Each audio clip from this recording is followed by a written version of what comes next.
Okay, today I'm speaking with Mark Lilla. Mark is a professor at Columbia University and a prize-winning essayist for the New York Review of Books and many other publications. His books include The Shipwrecked Mind, The Stillborn God, The Reckless Mind, and his latest book, which is what we discuss, is The Once and Future Liberal. And Mark and I talk about essentially the nature and history of liberalism in the United States and how identity politics has changed it. We talk about the ways in which identity politics may or may not be legitimate. We talk about the role of class in American society, wealth inequality, and we disagree about a few things. We agree about others, but it was a very enjoyable conversation and one that many of us who care about the future of politics have been having more and more. So now, without further delay, I bring you Mark Lilla. I am here with Mark Lilla. Mark, thanks for coming on the podcast. Good to be here. So we have a mutual friend in Andrew Sullivan. I think that was our connection, and Andrew is someone who I have sparred with to our mutual amusement and benefit, and he's the great example for me of someone who you can disagree stridently with and still become friends. This is really what I aspire to have all disagreements become, but it doesn't usually work out that way. Yeah, the two of you have been going at each other for quite a while, haven't you? Yeah. So you've written this wonderful new book, and it's wonderful also in part because it's so short. It really is one of these books that you can pick up and finish no matter what your bandwidth problems are. And the title is The Once and Future Liberal. And it's really this elegy for a real liberal politics that we seem to have lost. And in its place, we have this horror show of identity politics. So before we get into this, perhaps you can just summarize your background as a writer and political scientist and journalist. How do you describe what you have done and focused on as a writer? Well, the stuff that's relevant to this book, I think, in my biography is I grew up in a place called Macomb County, Michigan, which is a blue-collar county bordering on Detroit. Eminem grew up on 10 Mile Road. I grew up on 12 Mile Road. So Macomb County used to be, in the early 60s, the most democratic, lopsidedly democratic county suburban county in America. By 1972, George Wallace won the Michigan primary, and the county went for Nixon. And ever since, political scientists have been studying it, and pollsters have been studying it as the home of Reagan Democrats. And I saw this change happen in my life. I saw it happen with my neighbors. I saw it happen within my own family, extended family, not my close family. And I've been puzzling ever since then about why it is that the party and liberalism more generally lost the affection and the enthusiasm of what used to be their base, their white working class base, and what might bring us back on course. So I started at Wayne State University, commuting, putting myself through school, got a scholarship to Michigan, and went off to the Kennedy School to study public policy. And when I was done, I was offered a job on the public interest by my professor, Daniel Bell. And the public interest was known as the first neoconservative magazine. But what neoconservative meant back in the 70s is that you were, as Irving Kristol liked to put it, a liberal who had been mugged by reality. Mm-hmm. And what that meant was that you were still a liberal, but you realized that a lot of the solutions or rather programs that we thought would solve social problems didn't do so well, and some of them were counterproductive. I realized that no one was paying attention to economic growth and also not paying attention to the white working class. So it was people and the working class more generally. And so it was that the party had been sort of captured by the activist class. So people who had been involved with, I forget what it was called, the Coalition for Democratic Majority. So Bill Clinton came out of that. Pat Moynihan was part of that. He was on our board. And so being a neoconservative meant being a kind of reform liberal, while liberalism sort of took off in its own direction after McGovern. And so ever since, I've watched these various, the lines between right and left and liberal and conservative move around. I don't feel I've moved that much. I moved some, but essentially I'm still the kind of pre-McGovern liberal that I was back then. And so, I've been writing in the New York Review of Books about American politics, the American right. And then in my more scholarly work, I've been writing about modern attacks on the Enlightenment. Well, let's define a few terms here because there are these key words that you use in the book. So let's start with liberal. How do you define liberal? What does it mean? And perhaps you could disentangle it from, if it can be disentangled from the word left.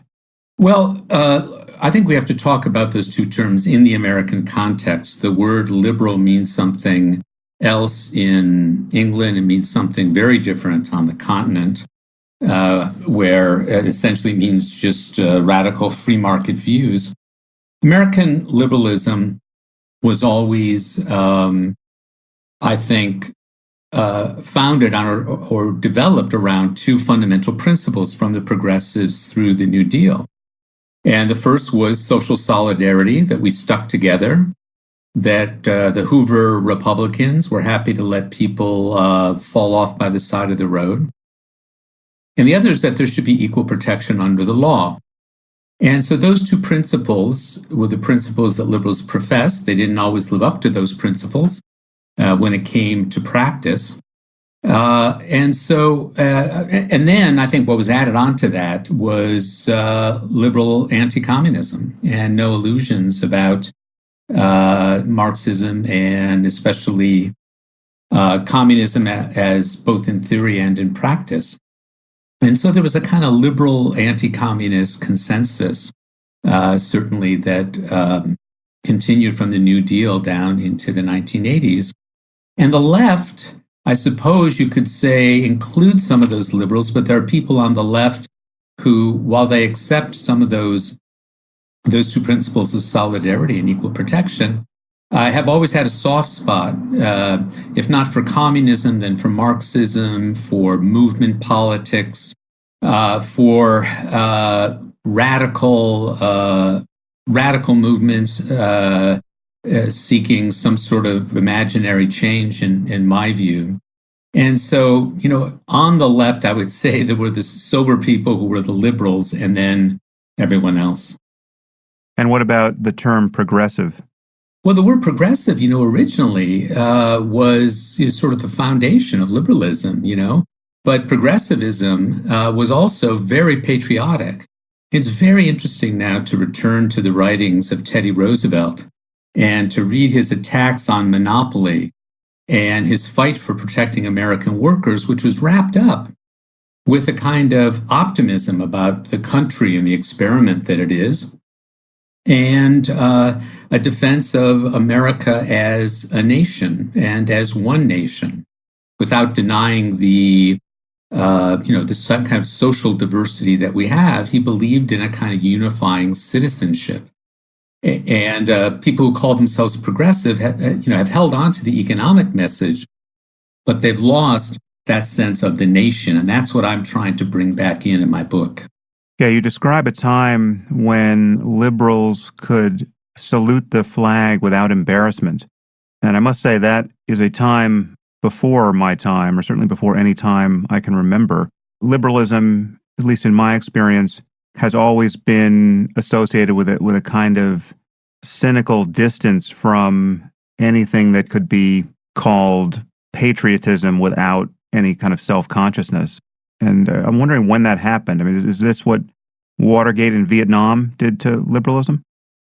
Well, I think it begins with the civil rights movement and the recognition that Democrats in particular had allowed Jim Crow to continue and flourish in the South. And that seemed to be a violation of what the country stood for and what liberalism seemed to stand for.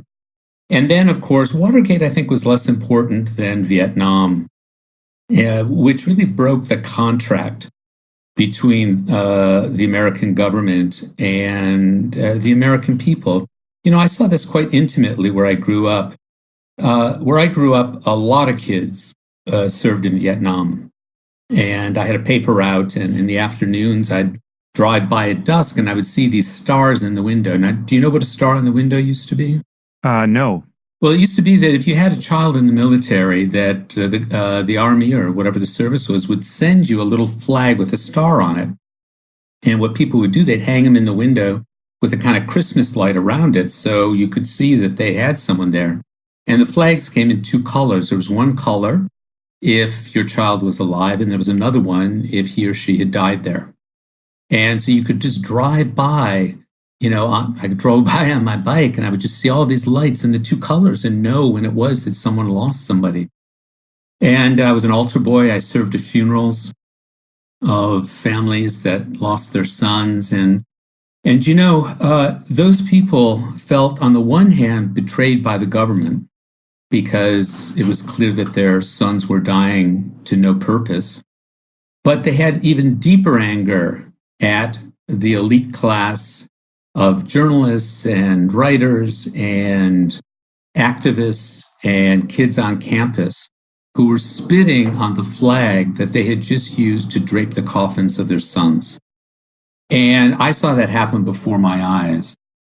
And so it both disaffected these people from other liberals and also from the government itself, and made them cut them loose in a way for whoever came along. And Nixon came along promising to end the war. Reagan came along promising to make everything better, and on, and now Trump. Yeah. Well, we'll talk about anger at the elites eventually, because that is at the center of so much of what's going on in our politics now, and really on both the left and the right. Before we press on, what is identity politics? Well, I think the meaning of identity politics has changed. So I need to distinguish the kind of identity politics that began in the 50s and what we're living with now. With the civil rights movement, you had a movement that was focused on one identity group. And then you had the women's movement that did the same, and the early gay rights movement.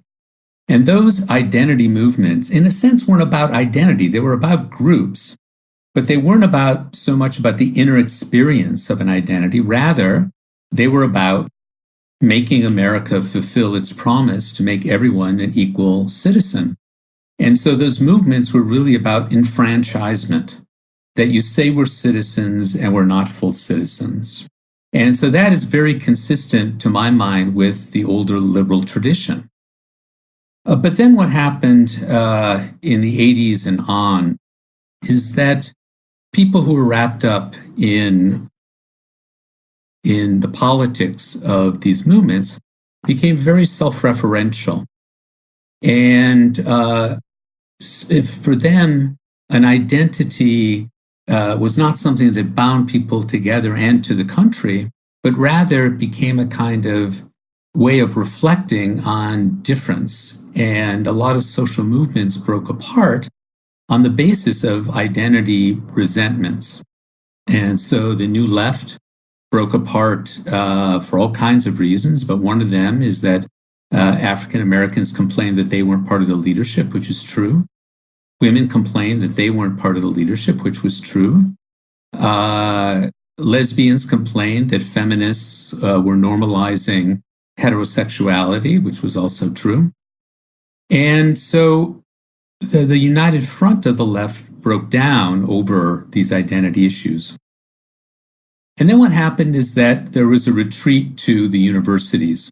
And so people on the left really abandoned electoral politics in these groups, and instead developed this idea that all social change happens through social movements that are tied to identity. And you end up with gender theory, you end up with race theory, you end up with feminist theory.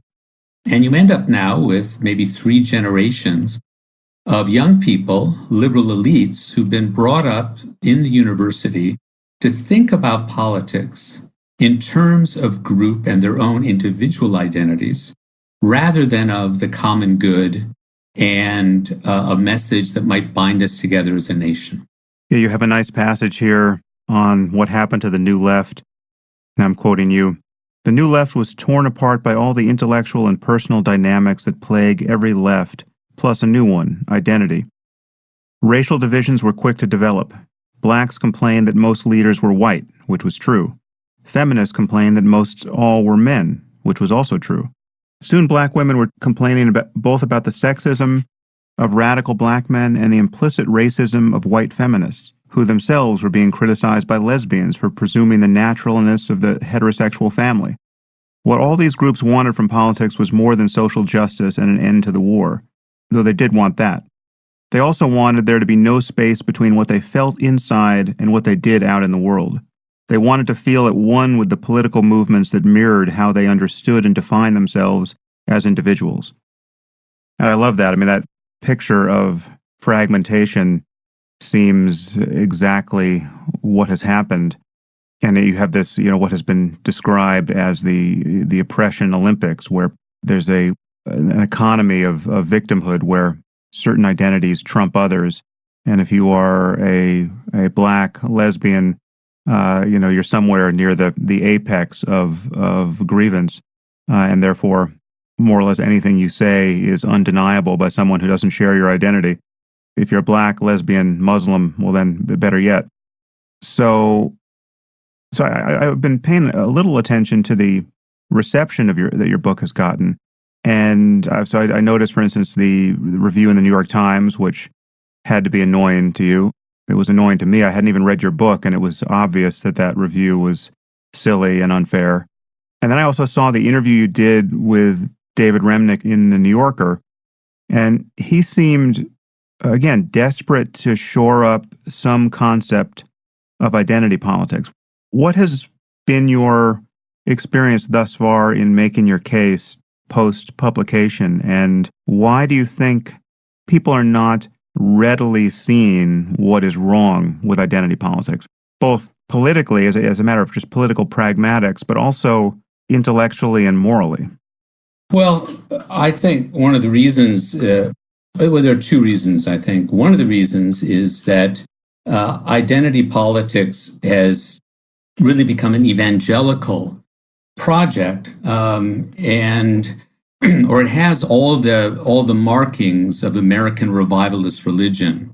The fact that we use the word woke, which comes from conversion, the great awakenings in this country, and especially over the past 3-4 years, for some reason, we've gotten into a panic about a lot of these issues that are real issues, but they've been around for a long time, and suddenly there's developed a hypersensitivity about certain things, and there are reasons for that.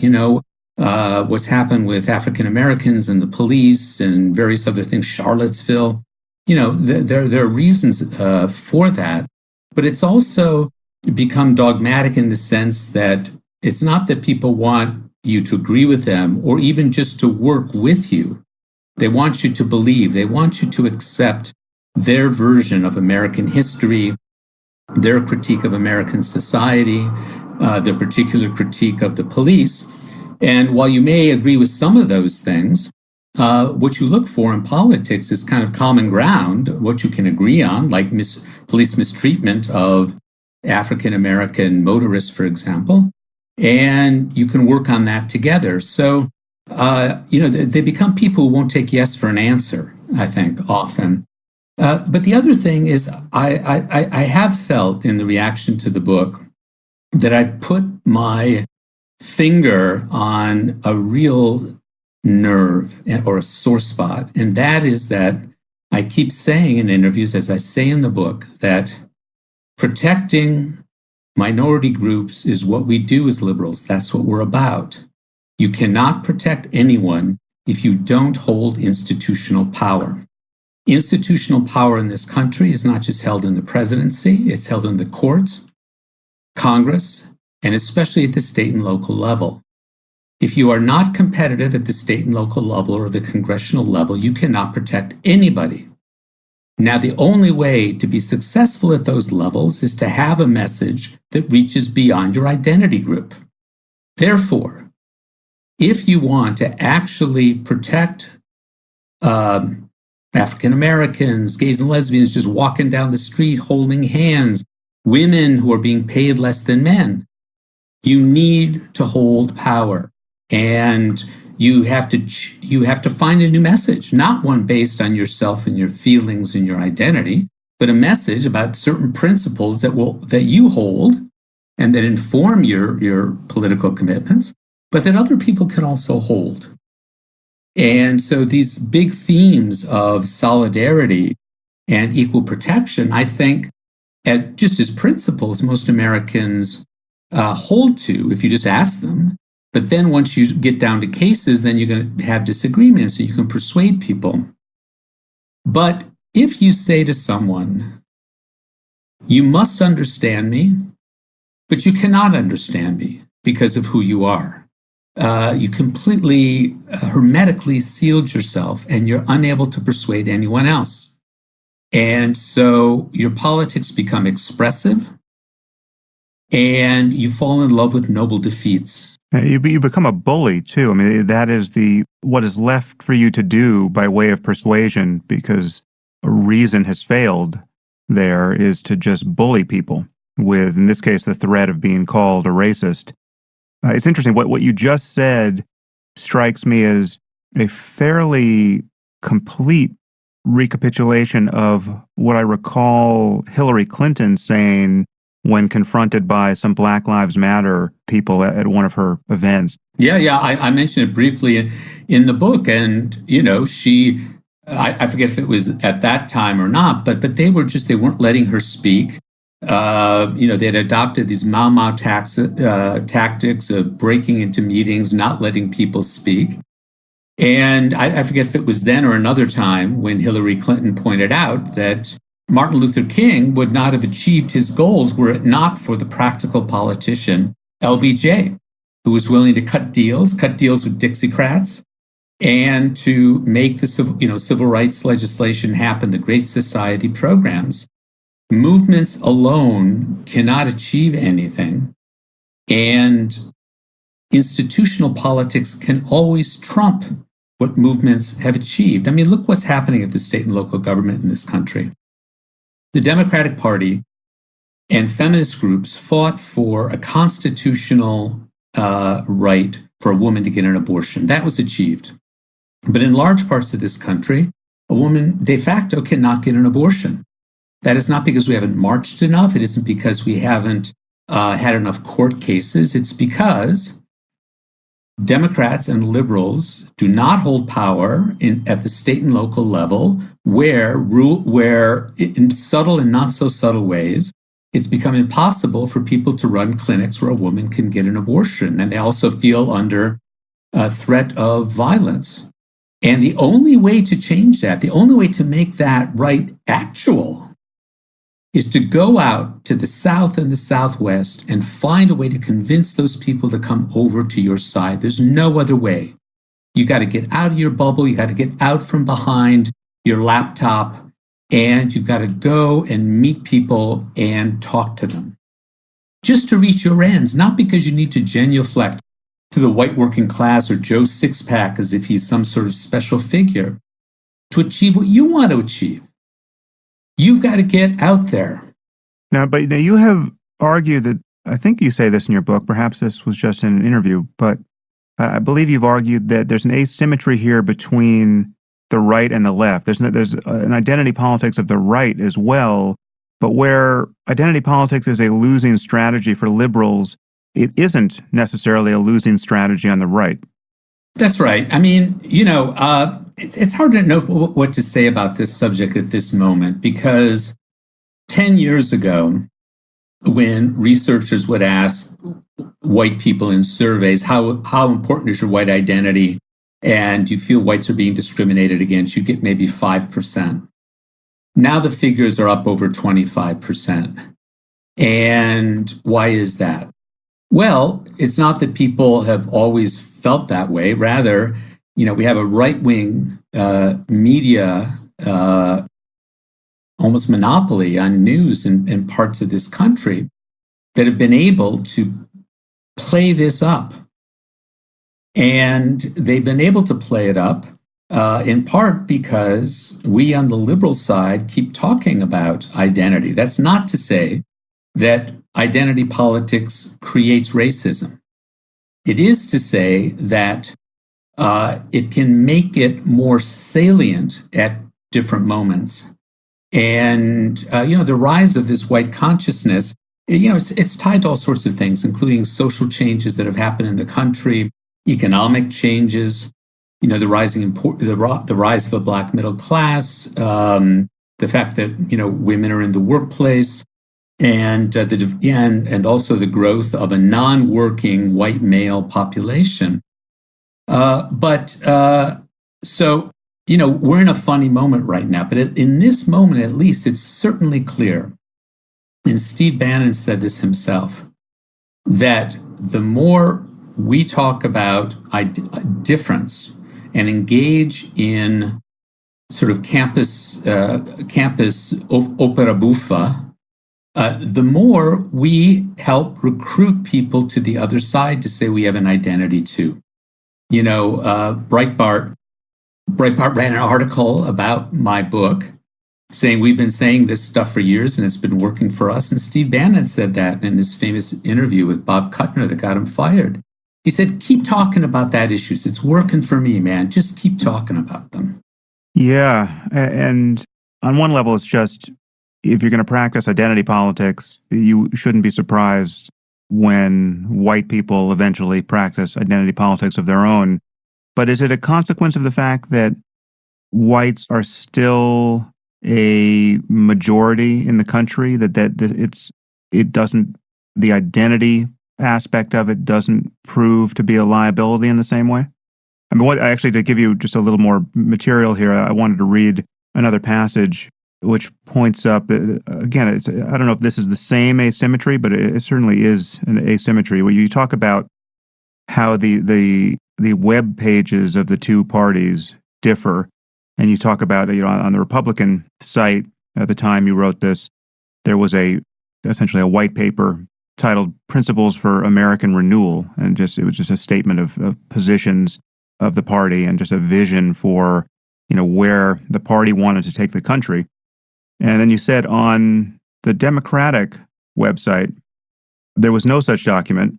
Now I'm quoting you. There's no such document to be found on the Democrats' homepage. Instead, when you scroll to the bottom of it, you find a list of links titled People, and each link takes you to a page tailored to appeal to a distinct group and identity: women, Hispanics, quote, ethnic Americans, the LGBT community, Native Americans, African Americans, Asian Americans, and Pacific Islanders. There are 17 such groups and 17 separate messages. You might think that by some mistake you've landed on the website for the Lebanese government, not a party with a vision for America's future. I mean, I don't know if that's the same geometry of weakness there, but you can see how that kind of fragmentation, where we means nothing but diverse groups, each of which is solely empowered to attest to its own grievances by virtue of its identity. That's not a moral or a political foundation from which to argue in ways that will attract people from outside your group to form a common cause with you. Yeah, one thing I've learned in talking about the book is that I should have emphasized one thing more that I say, but I needed to put it front and center, and that is that you cannot understand any social problem in America without talking about identity. You can't understand poverty, you cannot understand unemployment, you can't understand incarceration policy if you don't address how these policies affect many of these different groups. That's absolutely right. And we're more aware of that now, and that's a good thing. But when it comes to addressing those problems and building a common vision for the country that will appeal to people who aren't members of those groups, that's the time to employ a different kind of rhetoric. And so often the response I'm getting from people is, but how can we not talk about identity because identity is important in all these ways? That's true. So when you analyze a problem, you know what your commitments are once you understand the role of identity in this country. But in order to follow through and achieve a result out there and not simply express yourself and make yourself heard, politics is not a speech act. Politics requires a common effort and persuasion, not self-expression.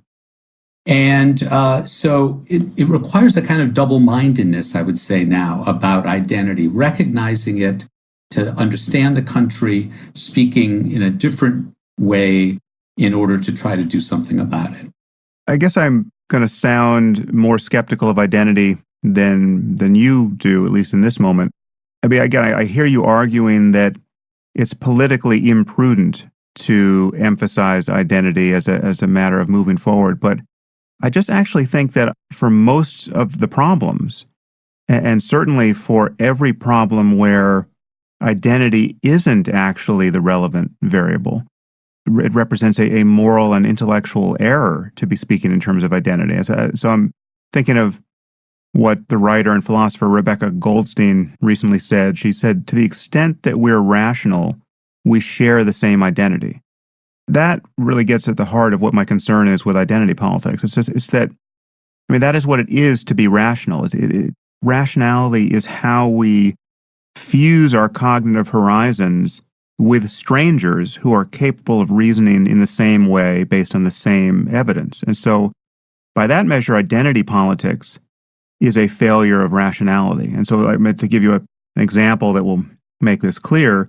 If you and I were going to talk about what's wrong with Black Lives Matter right now as a movement, we as two white guys talking about this, we are guaranteed, absolutely guaranteed, to be attacked as racists by people in that movement just for speaking critically about it, no matter how legitimate our criticism is. And these charges of racism will come without any evidence to substantiate them, apart from the fact that we spoke critically about the movement, and without any apparent awareness of a burden to rebut the substantive points we actually made about the movement. So, I mean, this gets at the heart, again, of what I think is so toxic about identity politics, is that, I mean, if there are things that are wrong with Black Lives Matter, the color of a person's skin is totally irrelevant when pointing these things out.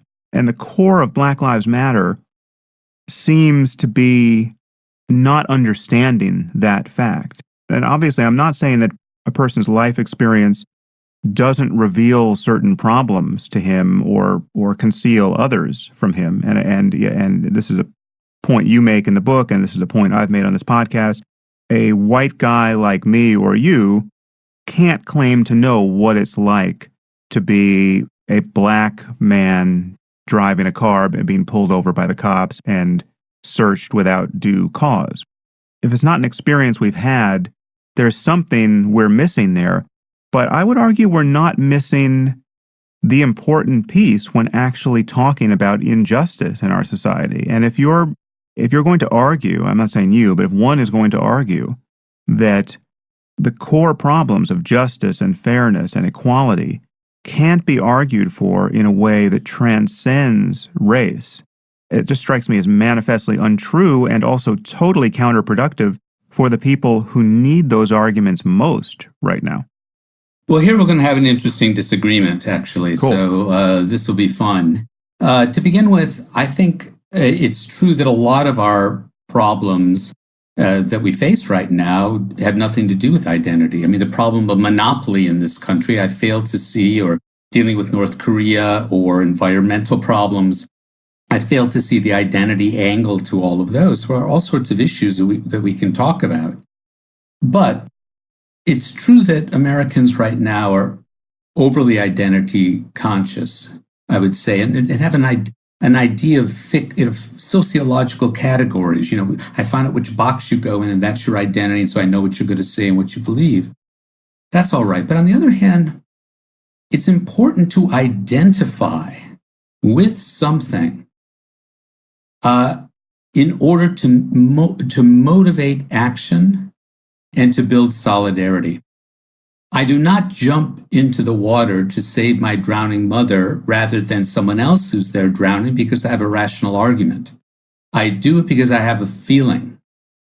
And those feelings we might want to criticize afterwards, but we know that it gives you a pre-commitment to at least somebody, right? And so it makes perfect sense to me that, let's say, a college-educated, middle-class African-American who may no longer face the discrimination of his parents and grandparents, to feel a sense of solidarity with the group that will make him want to actually act and not simply make arguments in the marketplace. You know, what gives our lives some thickness is a little bit of partisanship. I mean, we're partisan. I'm a partisan of my family over your family. If push came to shove, it doesn't mean we're going to be the Hatfields and the McCoys. I have a pre-commitment to my country, and we want to rely on that as well. You know, and so this picture of, you know, that there is no direct route from the rational mind to human action that does not pass through something emotional. Right. And, you know, Plato understood this. I mean, all these earlier myths of what we are inside psychologically, that we have three parts. We have a rational part. We have an appetitive part that just desires things. And then we have this thing in the middle, which is emotional. It gets attached to things. It is not rational, but it can be trained by reason. And so, you know, I think it, you know, would be a terrible thing if we lived in a world without that identification, and if we were just elementary particles floating out there. Because why sacrifice? You know, I got a lesson in that when I went in the 1980s. I spent some time in Poland during the Solidarity years, and I had ceased being a Catholic long ago. But I saw the power of Catholicism to make people stick together and fight communism. So they associated the religion with the fate of the nation. Now, that's now leading to all sorts of problems in Poland because it's taking this anti-liberal turn. But it's also the case that people would not have resisted without that sense that some identity thing bound them together. That's a move, I think, that is not necessarily warranted because you're not sure what the counterfactual situation would be. And I mean, I would argue that, yes, it's absolutely clear that tribalism of all kinds is energizing, and religious tribalism is especially so. But the idea that you can't find a non-sectarian source of energy in the face of evil, right, or in the face of dysfunction, or in the face of injustice, I just don't think that's true. You know, if there's a hurricane bearing down on your city and you have to start filling sandbags, the hurricane is motivating enough. And the idea that you're a Christian filling sandbags is, I think, in the best case, irrelevant.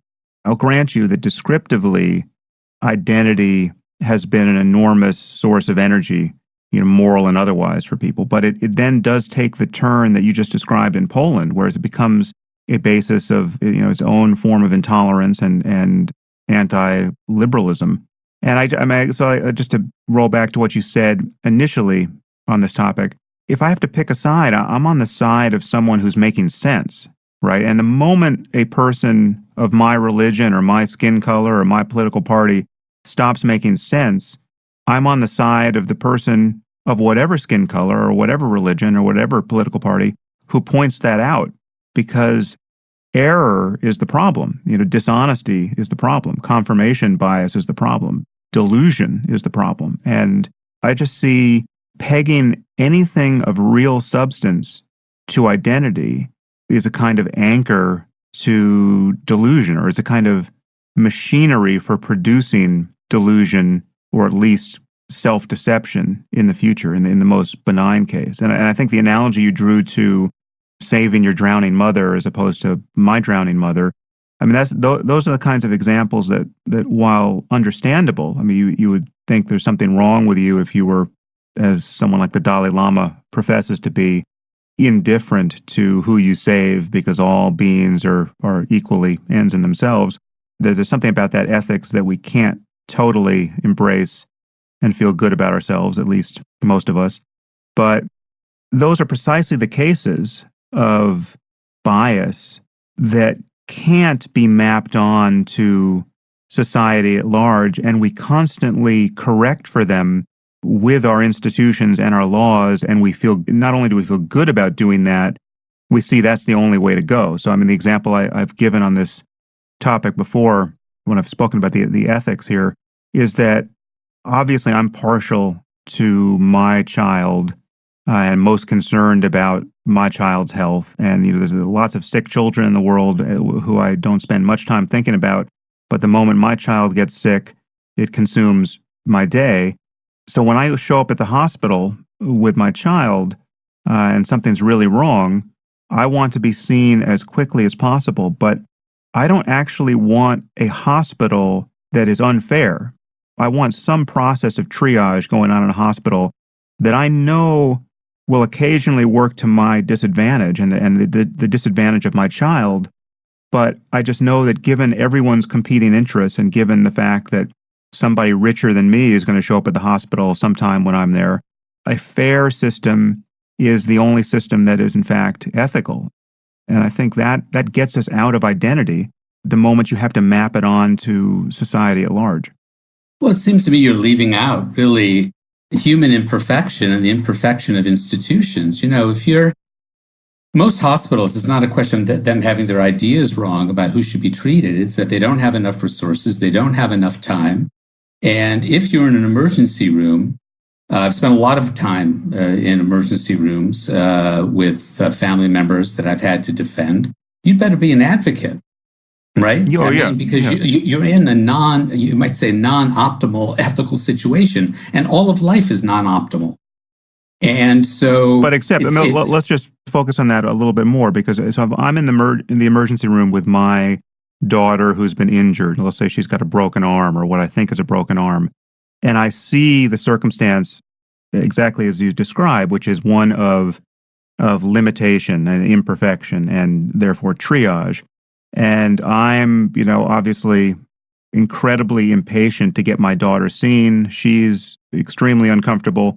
I'm advocating for her at the desk, and the nurse or doctor looks at me and says, "We'll see her exactly as soon as we can.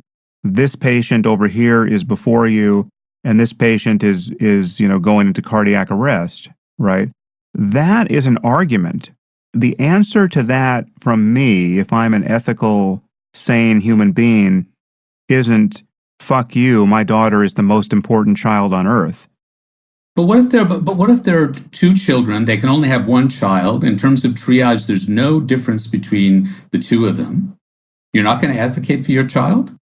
If you push me truly into extremis, and these are both we truly have an emergency on our hands, and one child is essentially going to die, well, then I can't really attest to how sane I will be. But I'll tell you who I think I should be in those moments is someone who doesn't lose his awareness of the fact that other people are just as important to themselves and their children are just as important to them as I am to myself and my child is to me, and that there is a stepping out of oneself. There is a kind of view from nowhere that is a norm, that is, again, something that we lose sight of. But when we're making laws and building institutions and designing our society, that's precisely what we try to hold on to. I mean, there is a kind of a Rawlsian veil of ignorance here that is so incredibly useful because it is clarifying of all of the kind of fragmentation you are describing here, of mere identity and mere, this is my team and it's us against the world. Sure, but the problem with all those, I agree with you ideally about our institutions. The problem with all those principles is that they don't always motivate action, which is what we want. We don't want people to have their ethics right. We want them to actually do the right thing. And that requires appealing to something that makes you listen to reason, right? And that's an emotion. I think you're selling people short there, because so when I look at my life, like everything, I mean, I'm not the most political person. I've sort of been dragged into politics as a result of how awful our politics have become. But when I look at, the hours I have spent railing against Trump, and, or take another topic that is motivating to me, the hours and the months and now years I've spent worrying about, writing about, speaking about the problem of jihadism, right? None of that is based on my identity. I mean, I'm certainly not saying anything I'm saying because I'm a Democrat or have been a Democrat, or because I'm a Jew, or because I'm white. I mean, none of that. There are people who would say, "Oh no, actually, your criticism of Islam has everything to do with the fact that you're a Jew or that you're white." But it actually doesn't. And I'm standing shoulder to shoulder with people who are, former Muslims from Pakistan who have the same arguments and the same concerns. In fact, their concerns are even heightened. We can be motivated by reasons that have nothing to do with the accident of birth. I'm not denying that. Maybe we're talking past each other. I'm getting the impression that you want a world bled of these identity commitments. Let me put it in a way that brings it back in relation to the book. And that is, one of the things that changes when you shift from identity politics version 1, which is about making claims of a group in order to be incorporated into the nation, and model 2, which is about your own personal identity, which is very fluid, which you kind of construct yourself like a Facebook page. And so your only attachments are to whatever groups you feel you're identifying with. That's a sign of kind of atomization of our society, and a kind of radical libertarianism that is actually depoliticizing. Because the next step from that is to say, why should I care about other people in this group at all? I'm just myself.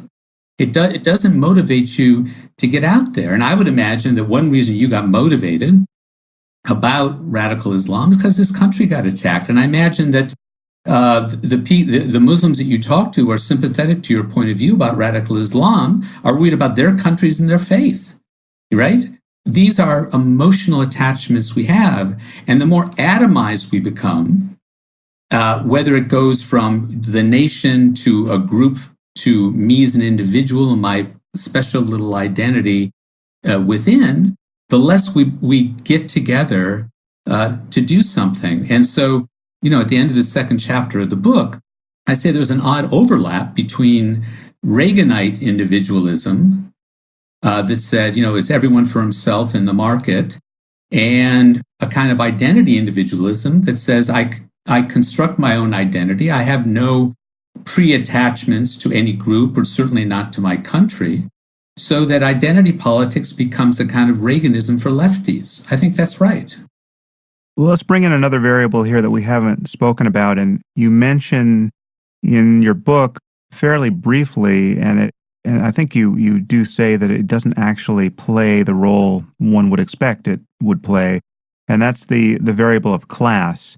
Why isn't class subsuming most of what we're talking about here? I mean, why I would think, just naively, that class would trump most identities, which is to say that a truly wealthy Black person or Muslim or LGBT person would perhaps on many of these questions have more in common with a truly wealthy person of a different identity than he or she would with someone who's classically in their in-group who happens to be poor or really disadvantaged in that way. So talk a little bit about class and why we haven't just been talking about class for the last hour.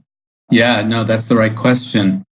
I think there's a couple things need to be said. One is that you're absolutely right. I think that non-college educated people, just a Black guy and a white guy who are working on a loading dock, what are they talking about all the time? They're talking about their wages. They're worried about their kids. They're worried about the schools. That's what they talk about. They don't talk about their differences. I got countless emails from people saying exactly that after I wrote the article that became this book a year ago. A guy who had been in the military who said, now I work in a military contractor. I've got a black woman who's my boss. She's smarter than any of us. I work with a diverse group of people.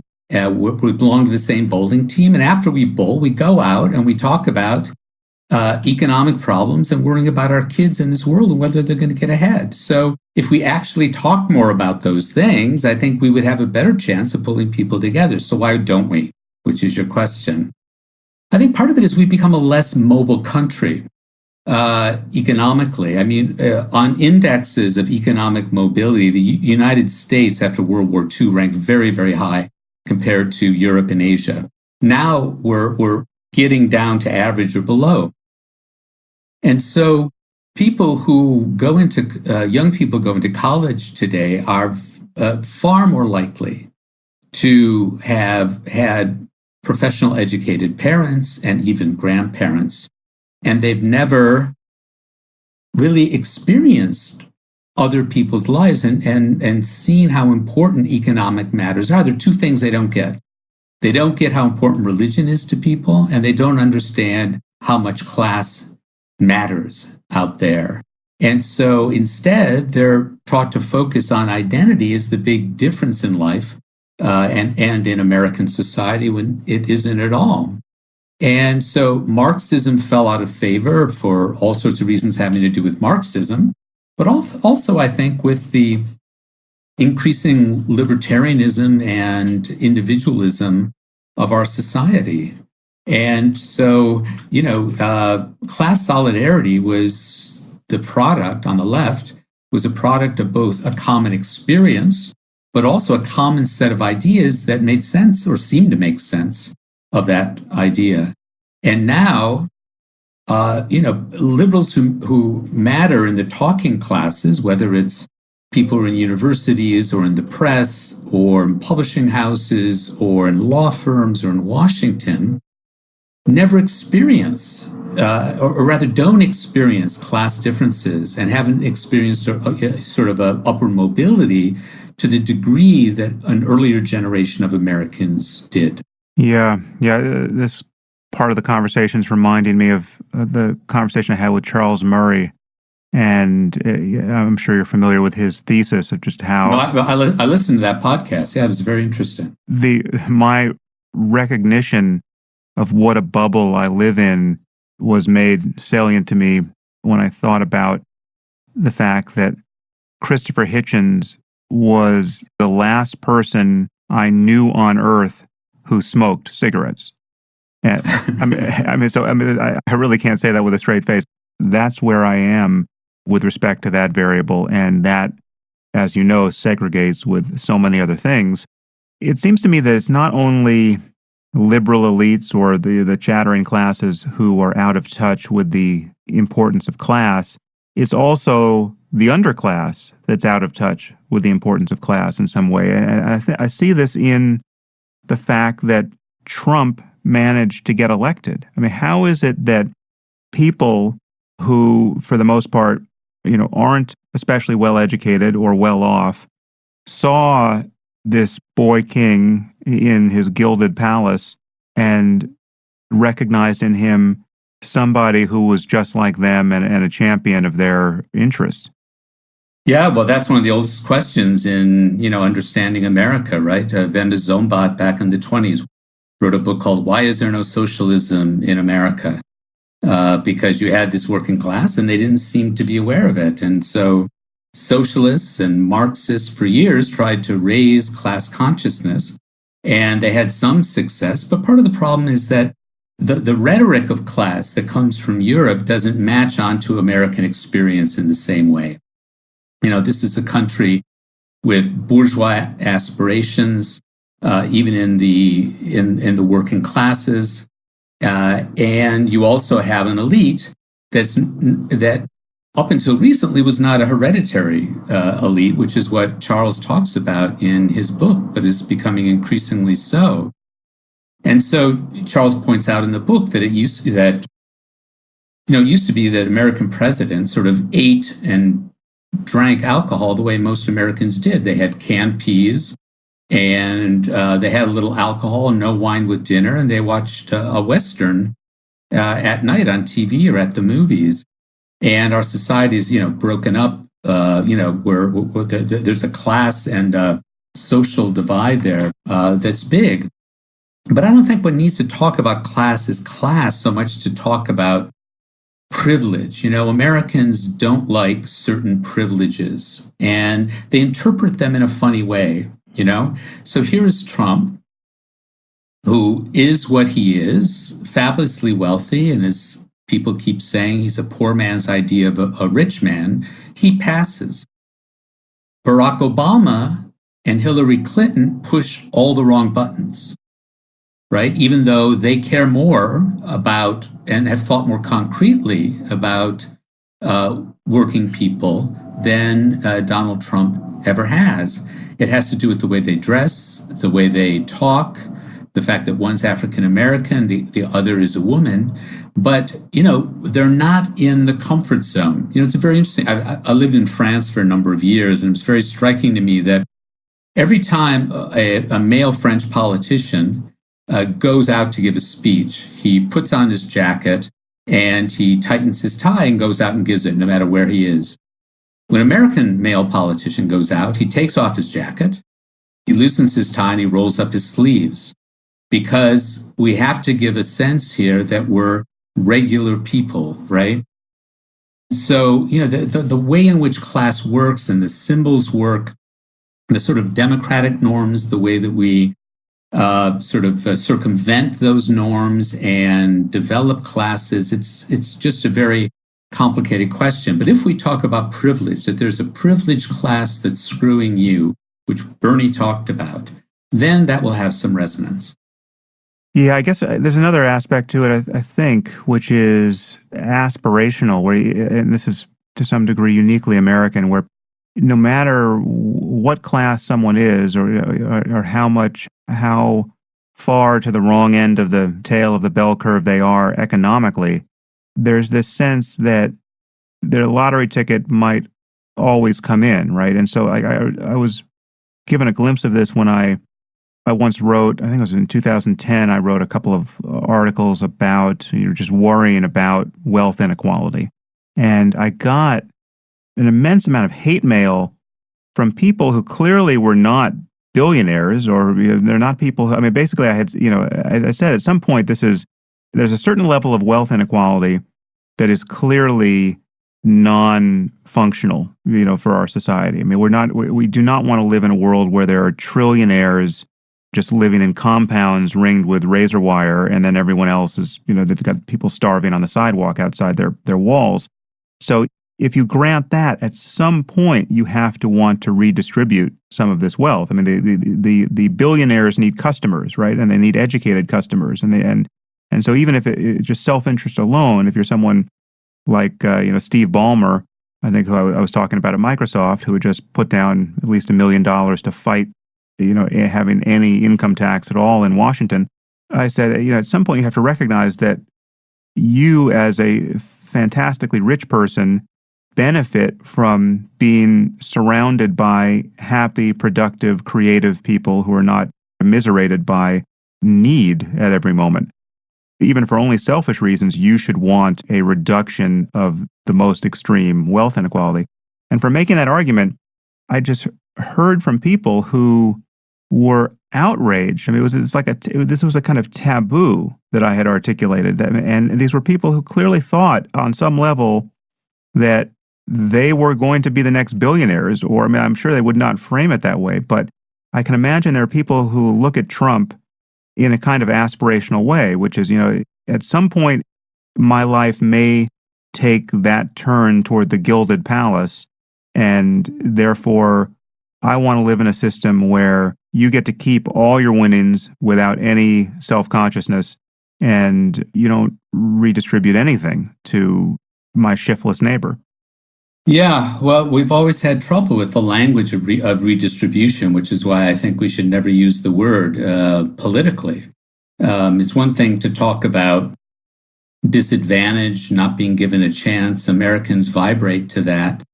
But when it comes to actually moving money from person A to person B, they feel that's a violation of something deep in what America is supposed to be. So it's very hard to develop a rhetoric and a message that gets people together in order to win elections and to pass legislation without tripping along all of those wires. Though I have to say, one thing that Donald Trump did, even though he is a billionaire, is that he attacked other billionaires, and he attacked Wall Street, that's for sure, before bringing it into the cabinet.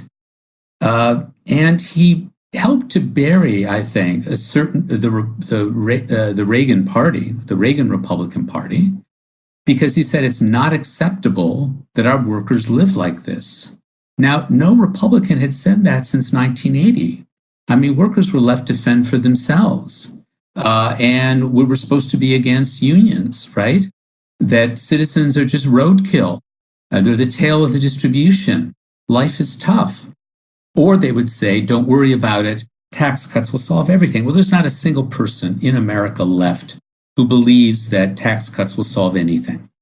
That tax cuts will not. Is that even true? Like, I remember at the time, I mean, this again, a few years old, but I remember with the polling that was done on this where the percentage of Americans who wanted to get rid of the estate tax, right, it was some enormous percentage of people polled thought that the estate tax was an absolute outrage. But the percentage of Americans who would ever conceivably have to pay an estate tax is minuscule. I don't have the numbers at hand, but I mean, there is that kind of mismatch. I don't know if that's changed, but that seems to be part of the American political psychology.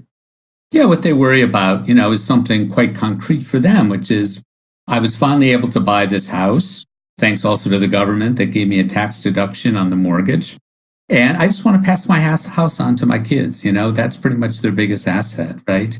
And so somehow targeting bigger estates and letting these people know that we're not targeting you is a difficult thing to do. Though it is true, and Bernie would point this out on the stump, that when you mention particular policies, like, do you think that workers should have decent health protection? The answer is yes. Do you think workers should be paid a living wage? Yes, they do. And so you put before them various progressive and democratic liberal policies, and they say yes to them. Then if you ask them, does that make you a liberal? They say, no, I'm opposed to liberals. So that is a sign that there's a cultural allergy there that is not just about the policies, right? Well, there's something wrong with the word, too. I mean, all these words we're using, even on my tongue, are now pejorative, or at least I have to identify with them with some caveats. Liberal has a stink on it, so does progressive. I mean, that progressive is now almost interchangeable with social justice warrior. I mean, we need words with which to frame the path forward, and you use one word which actually hasn't come up much in this conversation, but which you invest a lot in your book, which also doesn't really trip off the tongue, and you acknowledge this, and that word is citizen, and you're arguing that we really need this concept of being a citizen dusted off and brightened and put forward as a kind of an organizing principle. Yeah, because it is true that we have a multicultural society. We have a diverse society. People think of themselves as belonging to various groups. But there's one thing that we all share, and that's citizenship. And I know that sounds like some school marm standing up at the blackboard and tapping a pointer at, various amendments to the U.S. Constitution. But the idea that we, as citizens, get to determine our future should be very empowering. And there are two sides to citizenship. One is that you have a claim on society. And even more importantly, from my point of view, is that you have a duty to society. We don't have a language of public duty. in this country right now, because we have two competing libertarianisms, one on the right and one on the left. And there's no sense that you owe something to your country and that your country owes something to you, that it's reciprocal. But, it was not so long ago that JFK was able to say, don't ask what your country can do for you, but what you can do for your country. And it was an electrifying moment. I'm old enough to remember sort of that was still in the air into the late 60s. But we don't feel that now. We don't speak that way. Can you summarize the reasons for that loss of connection to the notion of duty on the left and the right? Are they the same, or are they different sources of skepticism there? Well, I can think of various explanations. I'll give you one that I think someone like David Brooks or Ross Douthat might give, and that is that we have delegitimized the notion of duty in every part of our society. It's not just in relation to citizenship, but by becoming a less religious society, by becoming more individualistic, both in our morals and in our economy. That technology has separated us more from each other. We actually have become elementary particles. And so we all yearn for some belonging to something, but we won't accept the idea of duty. And that's been a big change in American society and modern life. It's not just happening here. It's happening in any country that's gone through a modern transformation. And so that's one explanation. I think parts of that are true. There are parts of it I wish weren't true, but are true. But I don't have an answer fully to that question. What I do know is that in the 1950s, people were complaining about young people as being this lost generation that was not political. All they wanted to do was go surfing and get married and, go to go-go bars and things like that.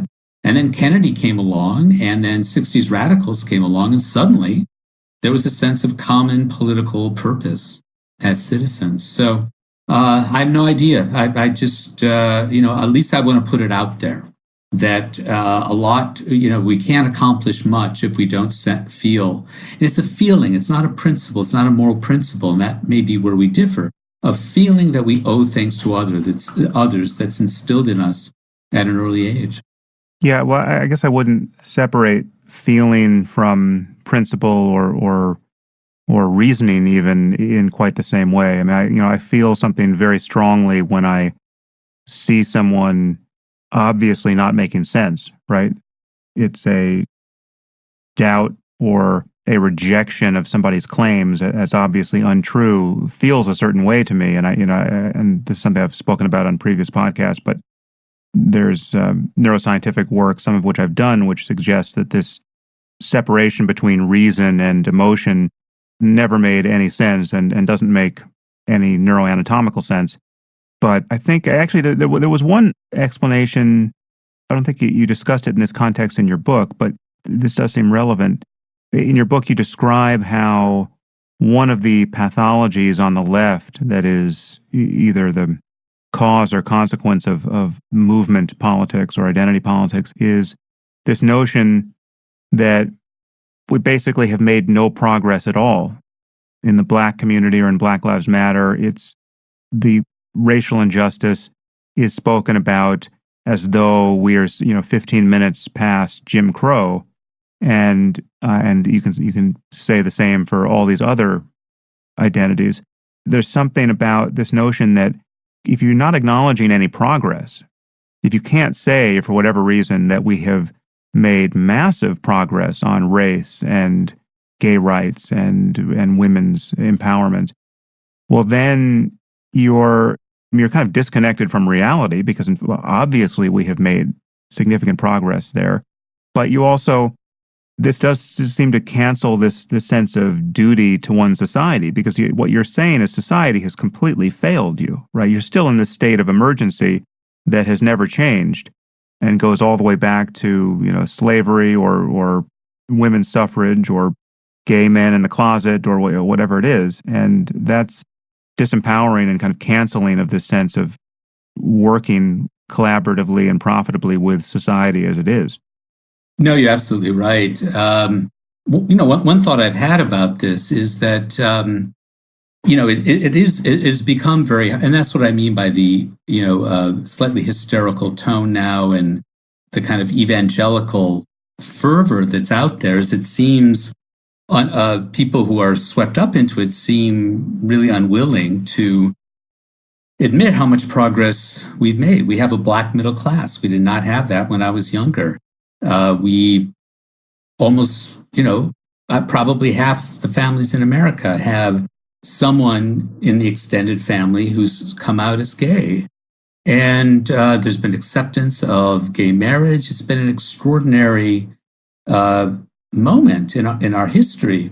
And rather than using that progress to say that to people, you've made a lot of progress and you need to make more, but we know you can do it because you've made progress. That's an encouraging thing. When you talk to a kid, you don't keep telling him he gets everything wrong. You say, you're halfway there and let's keep going. But it's also connected to the fact that, when it comes to, student activists, is that, and maybe not just student activists, but the sort of activist Twitter class, that they very much want to say that they've experienced this. And so, they act as if our campuses were the last bastions of Jim Crow, and they exaggerate the sense of outrage. Van Jones went after this once. I can read you the quote once saying, that you're in the most liberal place in America. I'm not going to pave the jungle for you. I'm not going to take the weights out of the gym. You got to toughen up, but you got to get out there. And if these activists said instead that I'm a beneficiary of the progress we've made, I'm not complaining about me, but I am complaining about the fact that there are African Americans who have not benefited from this, that there are places where gays are afraid to come out, and so on. And I'm devoting myself to those others, not to myself, to those others. You would gain respect from other people, right? But if, someone clicks on Fox News and sees, kids at the most elite institutions complaining about Halloween costumes, how are they supposed to take that seriously? They turn off. But if those kids instead said, Thanksgiving break, I'm going out to, black churches in Baltimore, and I'm going to deliver turkeys, and I'm going to help people in those black neighborhoods because I'm privileged and I have a duty to do that, that would be impressive. Yeah, well, we live in interesting times, Mark. Yeah, beware those. So I would be remiss in if I could let you off here without asking what you think will happen or you hope will happen in the fairly near term here with respect to Trump and impeachment and all of that. Do you have a sense of where this is going? I've spent so much time railing against Trump. Everyone understands how much I abhor him. So we don't need to talk about how bad he is. But what's your sense of where things are going politically? You and I read all the same things, so there's probably nothing that I can tell you that you haven't already read or thought about as possibilities. In purely crass terms, some crass calculating terms, I do worry if we got Mike Pence as a president too soon, that might really help the other side.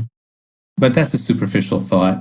No, the thing that I'm concerned about, I say, and feel like I want to learn more about, is this sticky attachment to Trump.